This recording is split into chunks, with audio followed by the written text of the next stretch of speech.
What's up guys, I got a brand new video for you today. Today we're looking at the Sony 85mm f1.8.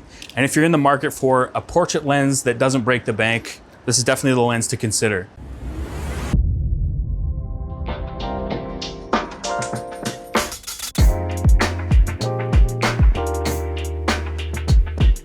So going over the specs, this is a full frame lens. It's f1.8 to f22. It has 9 elements in 8 groups. It has a close minimum focus distance of 2.6 feet. It has a 9 rounded blade aperture. It is 3.71 grams, so it's super light for an 85mm f1.8. The body's made of plastic. It's pretty well constructed and it has a metal mount.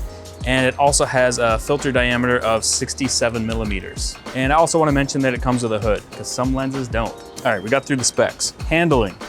Oh man, there's friggin' stuff all over me. Yeah, so the feel and handling of this lens, it's a really light lens for a full frame 85mm lens, even compared to the G Master, which is like 800 grams, and this is only around 371. It's almost like 2.5 times heavier and longer. This lens is only 3.2 inches, so it isn't that big on this camera. It fits the Sony mirrorless bodies really nicely. This lens is focused by wire like basically all Sony mirrorless lenses. It does have the focus hold switch on the side here, which is really nice, as well as the autofocus and manual focus switch right on the side here as well. I have shot with this lens quite a bit and I'm pretty impressed with the image quality at f1.8. As you can imagine, most of Sony's lenses are really sharp wide open and this lens does a really good job. So let's take a look at some image samples.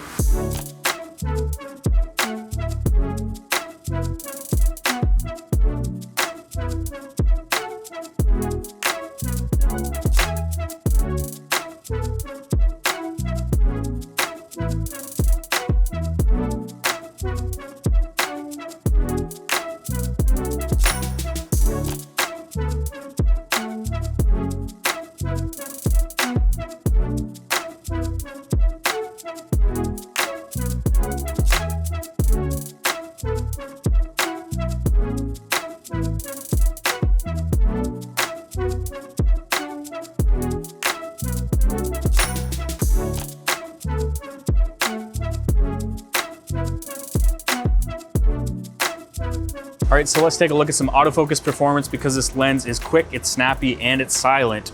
And we'll take a look at eye detection, face detection in video as well as photos. And I'm really impressed with it and I'm pretty sure you will be as well. So the first test I'm doing here is eye detection in continuous high. And as you can expect, this lens tracks really well and it didn't really have any problems and pretty much every shot was in focus. I did another test here where I went from the background to the foreground and just showing how fast it locks onto the eye.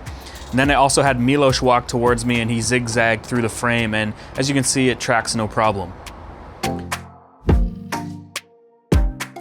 Now when it comes to autofocus in video, the lens also tracks really well with face detection and just overall autofocus. But what I did find is the closer you got to the lens, where it had to pull a little bit more shallower depth of field, it was a little bit slower to actually pull focus and get it right away.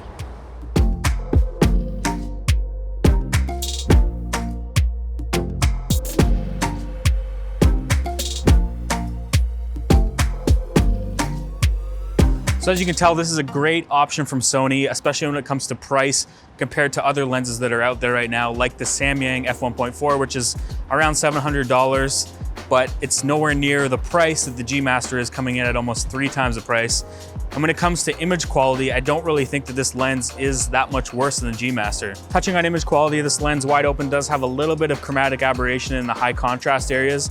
And other than that, the bokeh is nice and smooth unless you get into sort of a busier area like forest. When it comes to corner sharpness, I didn't do a test, and I don't think I'm gonna start testing these lenses that way anymore because all that matters is the output, and most of the times you're shooting with the subject in the center of the lens and not close to the edge. So when it comes to corner sharpness wide open, I didn't really get a chance to test that, but center sharpness, this lens is insanely sharp. If I had one real con, which is something I haven't heard other reviewers mention, is that if you're in a busy environment and you're shooting wide open, it does have kind of a swirly bokeh.